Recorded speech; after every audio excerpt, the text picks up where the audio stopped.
हरियर करेली हरियर दूब रे बन्ने जी।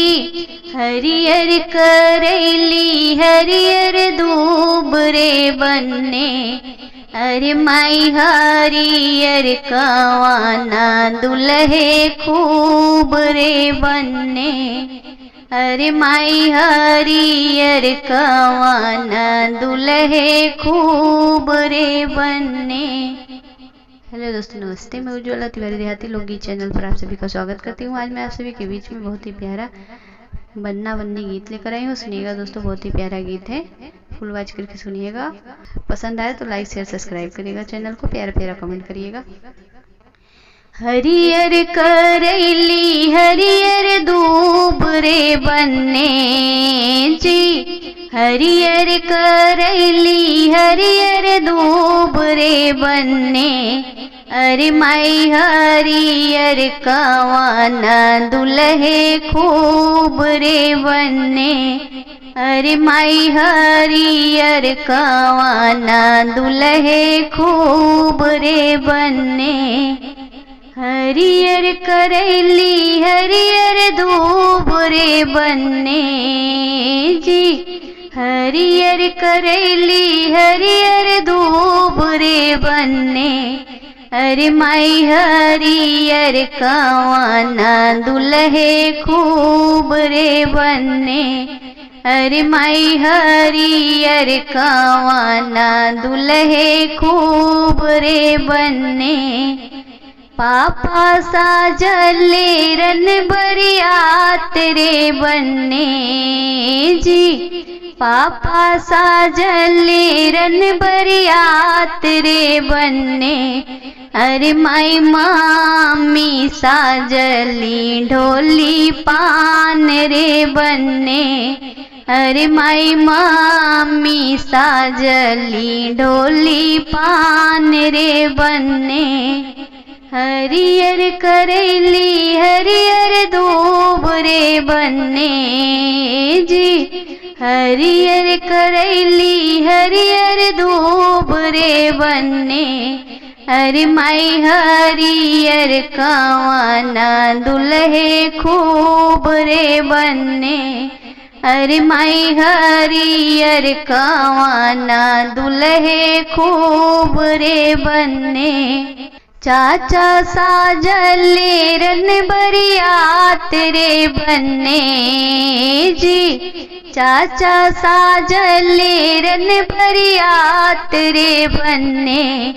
अरे माई चाची साजली ढोली पान रे बन्ने।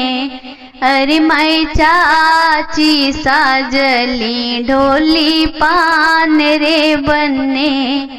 हरियर करेली हरियर दूब रे बन्ने जी। हरियर करेली हरियर दूब रे बन्ने। अरे माई हरियर कवाना दुल्हे खूब रे बन्ने।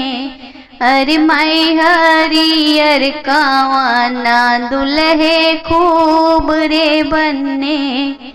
भैया सजले रन बरियात रे बन्ने जी।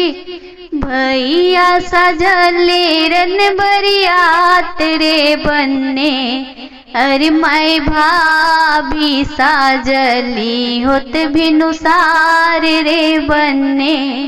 अरे माई भाभी सजली होत भिनुसार रे बन्ने। हरियर करेली हरियर दूब रे बन्ने जी। हरियर करेली हरियर दूब रे बन्ने।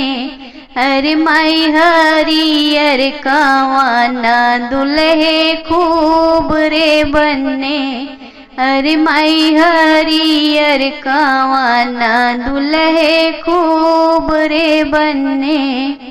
फूफा साजले रन बरियात रे बन्ने जी। फूफा साजले रन बरियात रे बन्ने, अरे माई बुआ साजली ढोली पान रे बन्ने, अरे माई बुआ साजली ढोली पान रे बन्ने। हरियर करैली हरियर दूब रे बन्ने जी, हरियर करैली हरियर दूब रे बन्ने, अरे माई हरियर कावाना दुल्हे खूब रे बन्ने, अरे माई हरियर कावाना दुल्हे खूब रे बन्ने। जीजा साजले रन बरियात रे बन्ने जी, जीजा साजले रन बरियात रे बन्ने, अरे माई दीदी साजली होत भिनुसार रे बन्ने, अरे माई दीदी साजली होत भिनुसार रे बन्ने। हरियर करैली हरियर दूब रे बन्ने जी, हरियर करैली हरियर दूब रे बन्ने, अरे माई हरियर कावाना दुल्हे खूब रे बन्ने, अरे माई हरियर कावाना दुल्हे खूब रे बन्ने। वंदना गीत आप सभी को कैसा लगा कमेंट बॉक्स में जरूर बताइएगा। चैनल पर नए हैं तो लाइक सब्सक्राइब करना ना भूलिएगा।